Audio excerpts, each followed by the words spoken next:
రెండవ కృతజ్ఞత ఎవరికి చూపాలో తెలుసా? మన ఆత్మని రక్షణలోనికి నడిపించిన ఆత్మీయ తల్లిదండ్రులకు మనం కృతజ్ఞత చూపాలి. ఈ పాయింట్ దగ్గర కొన్ని విషయాలు మిమ్మల్ని హెచ్చరించాలని మాట్లాడుతున్నాను. ఈ మాటలు మాట్లాడడానికి నేనేమి ఇబ్బంది పడట్లేదు, ధైర్యంగా నేను మాట్లాడుతున్నాను. ఏంటంటే, ఇప్పుడు తల్లిదండ్రిగా జన్మనిచ్చిన వాళ్ళు ఉంటే ఆత్మ సంబంధంగా నిన్ను కన్నది ఆత్మీయ తల్లిదండ్రులు ఉంటారు. ఓ సహవాసానికి నువ్వు వెళతావు, ఎవరి ద్వారానో నడిపించబడతావు, అక్కడ వాక్యం వింటావు, పట్టబడతావు, మారు మనసు పొందుతావు, బాప్తిస్మం పొందుతావు. ఆ సంఘంలో నువ్వు సభ్యుడిగా సభ్యురాలుగా స్థిరపడతావు. నిన్ను రక్షణలోనికి నడిపించి, నీకోసం ప్రార్థించి, నీ విషయంలో బాధ్యతగా వ్యవహరించి, నీకోసం పాటుపడిన దైవజనుణ్ణి దైవజనురాల్ని నువ్వు వదిలిపెట్టడానికి వీల్లేదు. వదిలిపెట్టడానికి వీల్లేదు. నీ కళ్ళ ముందు ఆకర్షణీయమైనవి ఎన్నో కనపడవచ్చు. నీ సంఘం 100 మంది అయి ఉండొచ్చు, లేదా నువ్వు వెళ్ళే సంఘం 70 మంది అయి ఉండొచ్చు, నువ్వు వెళ్ళే సంఘం 150 మంది అయి ఉండొచ్చు, మరో సంఘం 1000 మంది పోయే సంఘం అయి ఉండొచ్చు. అయినా సరే ఎందుకంటే ఆ దైవజనుడు మంచివాడు, ఆత్మీయుడు, నీ ఆత్మ కోసం కష్టపడ్డాడు, నీకు సువార్త చెప్పాడు, నిన్ను రక్షణలో నడిపించాడు, నీకు బాప్తిస్మం ఇచ్చాడు, నీకు దేవుని భక్తి కాస్తో కూస్తో నేర్పాడు. నేర్పిన సహవాసాన్ని నువ్వు ఎందుకు వదిలిపెట్టాలి? కొన్ని న్యాయమైన కారణాలు ఉన్నాయి. ఆ కారణాలను బట్టి సంఘాన్ని వదలొచ్చు, కానీ ఇక మిగిలిన ఏ కారణాలను బట్టి కూడా సంఘాన్ని వదలటానికి వీల్లేదు. న్యాయమైన కారణాలంటే, 1, సత్యమును మానేసి దుర్బోధ వైపుకు నీ దైవజనుడు తిరిగితే అది నీ ఆత్మకు నష్టం కాబట్టి, దానివల్ల నువ్వు దెబ్బతినే అవకాశం ఉంది కాబట్టి నీకు నువ్వు వేరే మార్గం చూసుకోవచ్చు. సత్యమునకు భిన్నమైన దుర్బోధ నీ దైవజనుడు చేస్తే నువ్వు దాన్ని బట్టి పక్కకి వెళ్ళొచ్చు, తప్పులేదు. ఎందుకంటే ఈ మధ్య కొంతమంది సేవకులు ఒక సిద్ధాంతం నుంచి ఇంకో సిద్ధాంతానికి ట్రాన్స్ఫర్ అవుతున్నారు.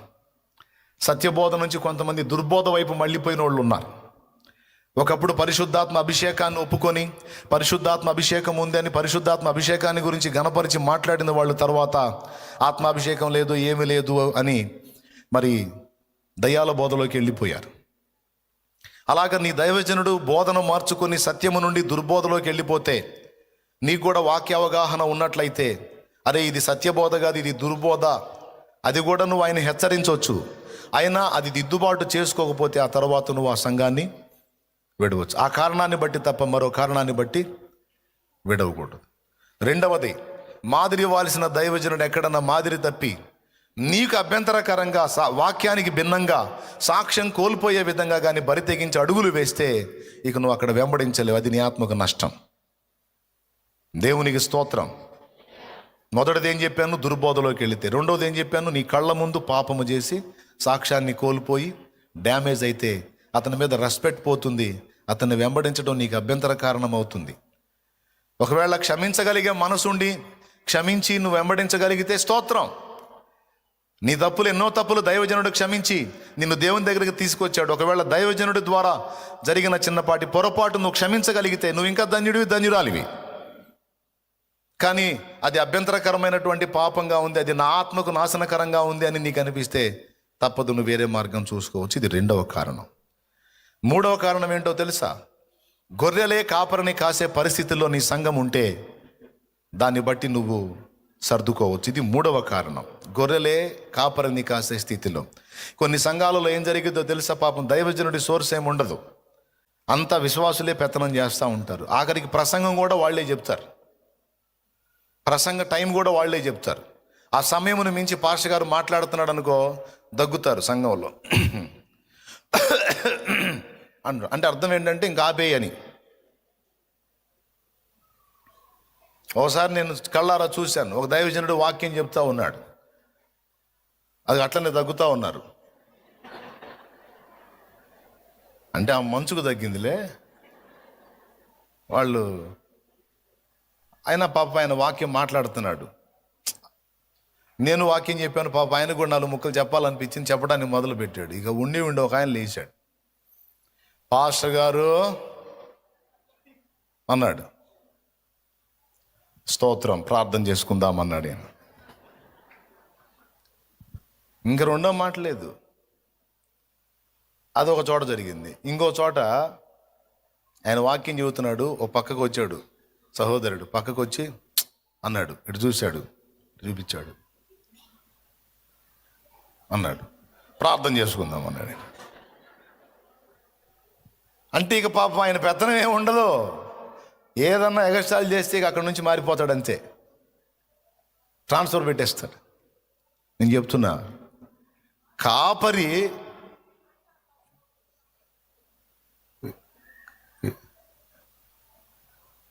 స్తోత్రం చెప్పండి.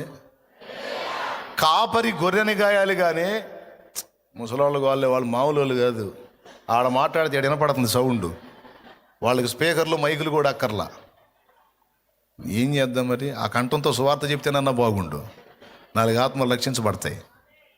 దేవునికి మహిమ. చెప్పండి గట్టి చెప్పండి. ఇక ఆయన పెత్తనమే ఉండదు, అంత వీళ్ళే. అది కాపరిని గొర్రెలు గాయటం అంటే. అలాంటి సహవాసంలో దైవజనుడికి ఇక ఏ అవకాశాలు ఉండవు కాబట్టి, ఒక లోతైన అనుభవంలో నడిపించడం అతనికి సాధ్యపడదు కాబట్టి, అక్కడ ఎదుగు బొదుగు లేని స్థితిలో గిటకబారిపోయిన పరిస్థితి ఉంటుంది కనుక తప్పదు. ఇక వదిలినా తప్పులేదు, చేయగలిగింది ఏముంది? ఎందుకంటే అక్కడ కాపరి పాస్టర్ గారు కాదు, సేవకుడు కాదు, విశ్వాసులే కాపర్లు, ఎవడిష్టం వాడిది. ఆ స్థితిలో ఉంటే తప్పది, వదిలేయాల్సిందే. ఈ ముఖ్యమైన 3 కారణాలను మినహాయించి, మొట్టమొదటిది ఏం చెప్పాను? దుర్బోధలోకి వెళ్ళినప్పుడు. రెండవది ఏం చెప్పాను? సాక్ష్యాన్ని కోల్పోయినప్పుడు బాహాటంగా. మూడవది ఏం చెప్పాను? కాపరిని గొర్రెలే కాసే పరిస్థితుల్లో ఉంటే. ఈ ముఖ్యమైన కారణాలను మినహాయించి మిగిలిన మరి ఏ కారణాన్ని బట్టి కూడా నీవు సహవాసాన్ని విడవకూడదు, దైవజనుడిని వదలకూడదు. ఎందుకంటే తిన్నాడో తినలేదో, ఎన్ని ఉపవాసాలు ఉన్నాడో, ఎన్ని కష్టాలు పడ్డాడో, నీ సమాజంలోకి వచ్చి, నీ ప్రాంతంలోకి వచ్చి, తన ఉద్యోగాన్ని పోగొట్టుకొని వచ్చాడో, తన వ్యాపారాన్ని పోగొట్టుకొని వచ్చాడో, తన ఉపాధిని పణంగా పెట్టి వచ్చాడో, తనకు వస్త్రం ఉందో లేదో పట్టించుకోకుండా వచ్చి నీ దగ్గరకు వచ్చి, నీ సమాజంలో నీ కోసం ప్రార్థన చేసి, నువ్వు పిలిచినప్పుడల్లా పరిగెత్తి నీ కోసం ప్రార్థనలు చేసి, నీ పిల్లకు బాగలేదంటే పరిగెత్తి, నీకు బాగలేదంటే పరిగెత్తి, నీ సమస్యలన్నిటికీ పరిగెత్తి నీ కోసం కష్టపడి ప్రార్థన చేసి, నీ కోసం అన్ని బిగబట్టుకొని నీతిగా బతికి, ఎక్కడ వంకర లేకుండా క్యారెక్టర్ని కాపాడుకొని చాలా జాగ్రత్తగా జీవించి, మీ ఆత్మీయ క్షేమాభివృద్ధి తన ప్రాణం అన్నట్టుగా బ్రతికిన దైవజనుడిని ఎందుకు వదిలిపెట్టాలి? వదిలిపెట్టినప్పుడు నువ్వు కృతజ్ఞతాహీనుడివి కదా, కృతజ్ఞతాహీనురాలివి కదా.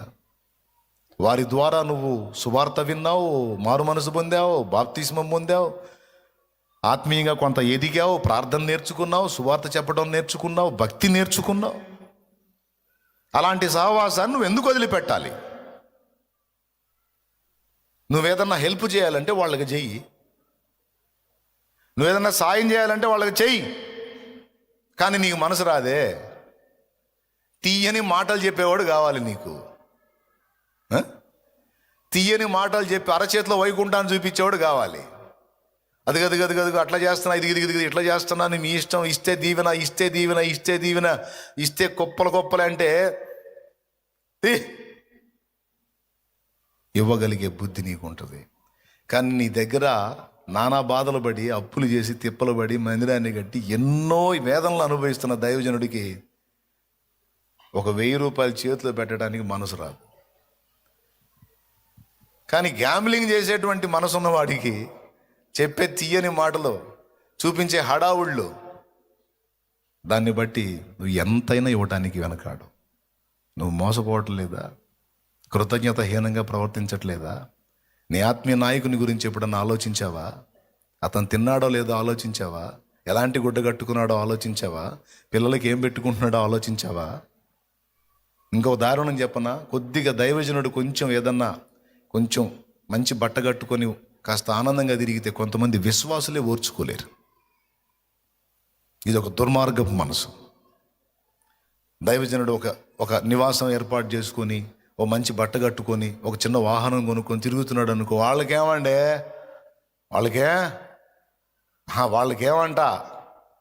బాధలన్నీ మన బతుకులు ఎక్కడే ఉన్నాయి, వాళ్ళు ఎక్కడికో వెళ్ళిపోతున్నారు. వాళ్ళకే దేవునికి స్తోత్రం. ఒక కారు కొని తిరుగుతున్నాడు అనుకో, ఆయనకేమండి కారు కొంటాడు. నేను చెబుతున్నాను, కారు గొప్పదా, దైవజనుడి ప్రాణం గొప్పదా? ఆ? ఇప్పుడు నువ్వు ఒక 10 మందిని రక్షిస్తే దైవజనుడు బతికుంటే ఒక 1000 మందిని రక్షించవచ్చు.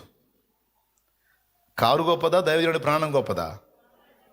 ఇప్పుడు దైవజనుడి సేఫ్టీ చూడాలి కదా, దైవజనుడి భద్రత చూడాలి కదా. కానీ కొంతమంది కుళ్ళుబోతు విశ్వాసులు ఉంటారు, దరిద్రపు విశ్వాసం. మిమ్మల్ని కాదులే, కుళ్ళుబోతోళ్ళు ఉంటారు. వ్యసనం ఏం కుళ్ళు కొంతమందికి. అది ఆఖరికి సేవకుడిని కూడా వదిలిపెట్టరు. సేవకుడు పచ్చ కనపడ్డా సరే అస్సలు ఓర్చుకోలేరు, అల్లాడిపోతుంటారు. అది దుర్మార్గపు మనసు. దైవజనుడు వాహనం కొనుక్కుంటే పిచ్చి మొహం, అది నీదే. మిగిలినోడు ఎవడన్నా ఇవ్వడు దబక్కన అవసరానికి. కానీ దైవజనుడు సచ్చినట్టు ఇస్తాడు, ఎందుకంటే దేవుడిని బట్టి భయపడతాడు.